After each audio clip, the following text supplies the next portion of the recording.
Assalamualaikum warahmatullahi wabarakatuh.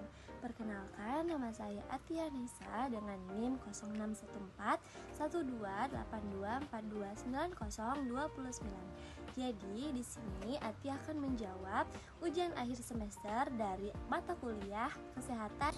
Nah, pada soal nomor 1 terdapat pertanyaan bagaimana cara penanganan kesehatan fisik dan juga psikis anak, lalu bagaimana solusi pada kesehatan gizi anak. Nah, jadi sebenarnya kesehatan anak itu bukan tergantung pada kesehatan fisiknya saja, tetapi juga secara psikis. Nah, ada beberapa cara dalam menangani kesehatan fisik dan juga psikis pada anak. Jikalau pada kesehatan fisik, anak harus dikasih makanan yang bergizi, dijaga kebersihannya, diberikan imunisasi, dan anak harus tetap aktif dalam bergerak. Nah, jikalau psikis, anak memerlukan kasih sayang, perhatian, lingkungan yang nyaman dan aman agar ia dapat terpenuhi dan berkembang dengan baik. Terus untuk masalah gizi, solusinya bisa dengan memperbaiki pola makan, kasih edukasi ke orang tua, dan jikalau perlu konsultasi juga ke tenaga kesehatan.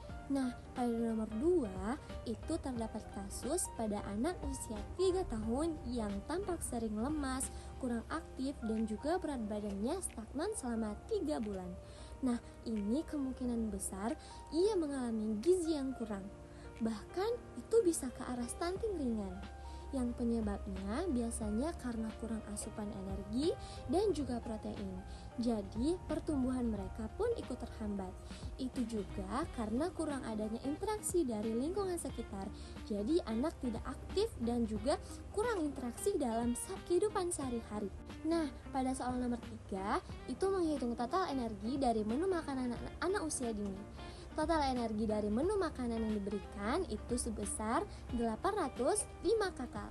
Kalau dibandingkan dengan kebutuhan anak usia 4-5 tahun yang sekitar 1400-600 kakal, jelas ini masih kurang, teman-teman. Artinya, anak masih butuh tambahan makanan supaya energi mereka dan juga proteinnya terpenuhi. Nah, pada pertanyaan yang keempat, ada 2 kasus mahasiswi. Kasus yang pertama, ada mahasiswa yang sering merasa pusing dan juga lemas.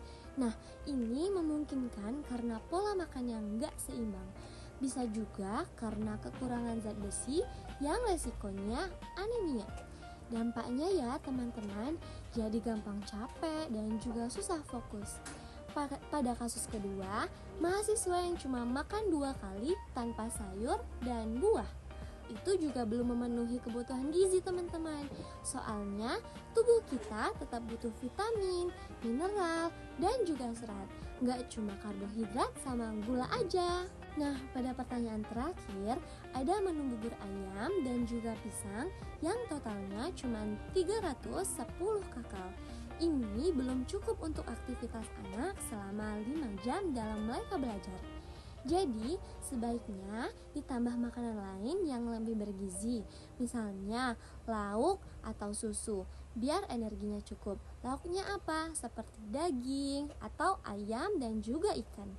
Jadi, kesimpulannya teman-teman, gizi yang seimbang itu sangat penting karena berpengaruh ke pertumbuhan, kesehatan, dan juga aktivitas kita sehari-hari.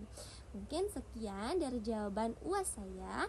Saya akhiri. Wassalamualaikum warahmatullahi wabarakatuh.